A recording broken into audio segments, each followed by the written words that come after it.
Assalamualaikum warahmatullahi wabarakatuh.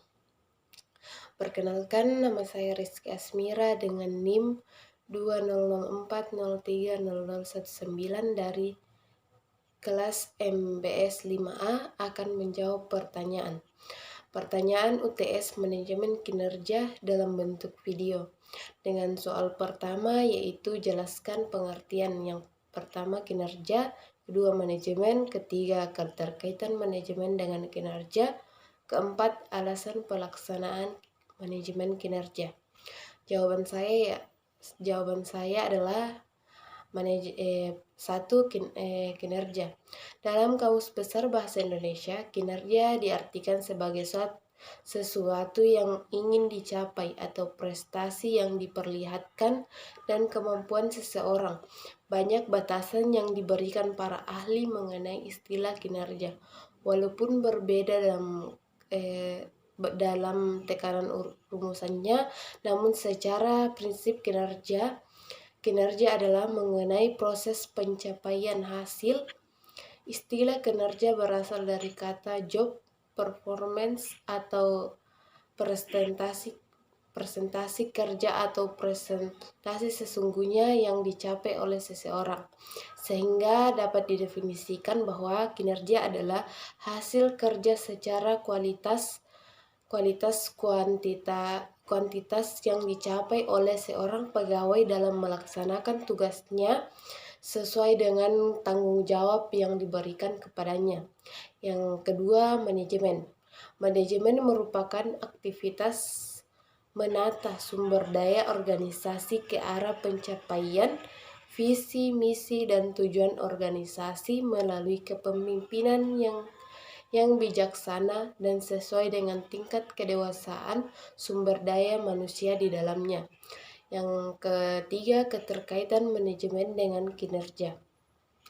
Menurut Edu Kusuma, manajemen kinerja adalah suatu proses manajemen yang dirancang untuk menghubungkan tujuan organisasi dengan tujuan individu sedemikian rupa sehingga baik tujuan individu maupun tujuan perusahaan dapat bertemu. Dalam hal ini bagi pekerja bukan hanya tujuan individunya yang tercapai tetapi juga ikut berperan dalam pencapaian tujuan organisasi yang membuat dirinya termotivasi serta mendapatkan kepuasan yang lebih besar.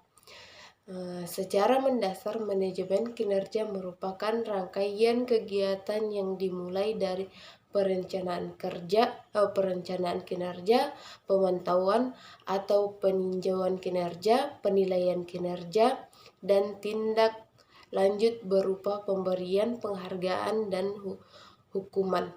Rangkaian kegiatan tersebut harusnya dijalankan secara berkelanjutan.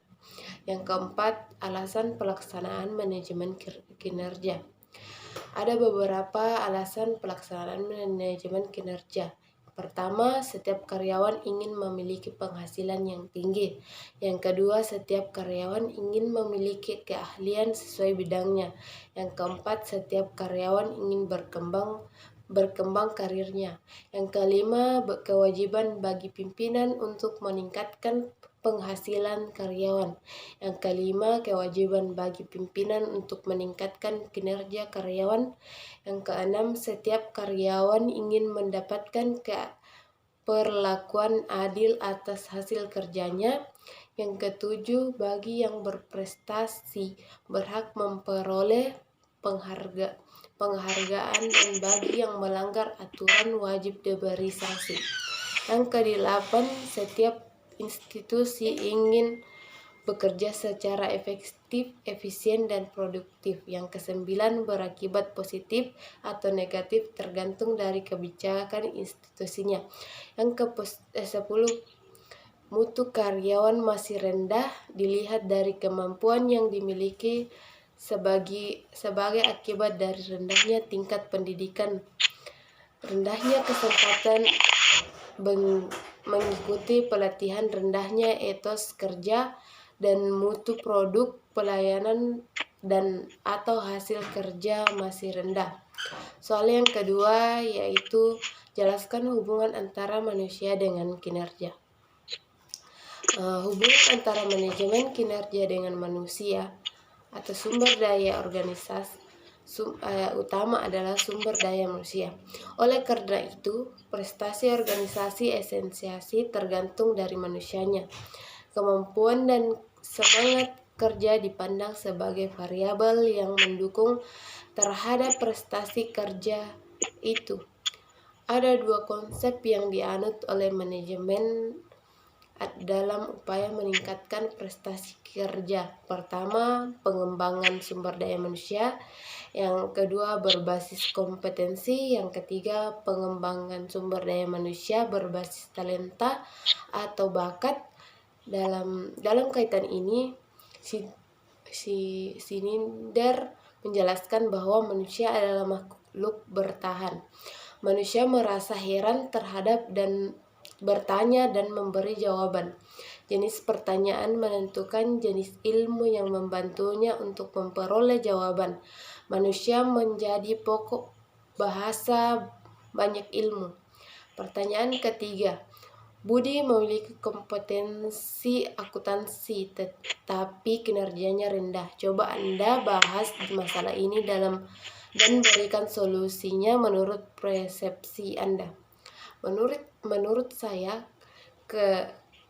karena Budi memiliki kompetensi akuntansi yang baik, tetapi kinerjanya rendah, kita sebagai atasan harus melakukan pendekatan untuk mencari tahu kenapa kinerja Budi bisa rendah.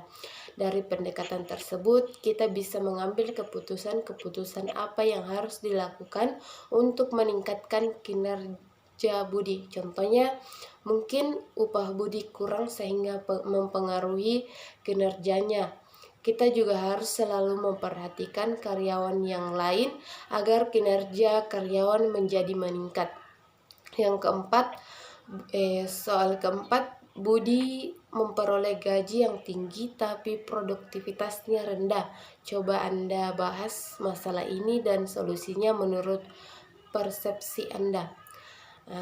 Sama halnya dengan nomor 3, pada masalah ini kita juga harus melakukan pendekatan kepada Budi. Kenapa dengan upah atau gaji tinggi tapi produktivitas Budi itu rendah? Bisa jadi kesehatan atau ada masalah yang dihadapi oleh Budi yang mempengaruhi produktivitasnya tersebut. Soal yang terakhir, menurut Anda apakah sama atau beda antara kinerja dan produktivitas? Menurut pendapat saya, kinerja dengan produktivitas itu berbeda karena kinerja merupakan perbandingan antara hasil kerja atau output dengan periode atau waktu. Sedangkan produktivitas itu adalah perbandingan antara hasil kerja output dengan sumber daya yang digunakan atau input. Mungkin sekian jawaban dari saya akhiri dengan alhamdulillah dan assalamualaikum warahmatullahi wabarakatuh.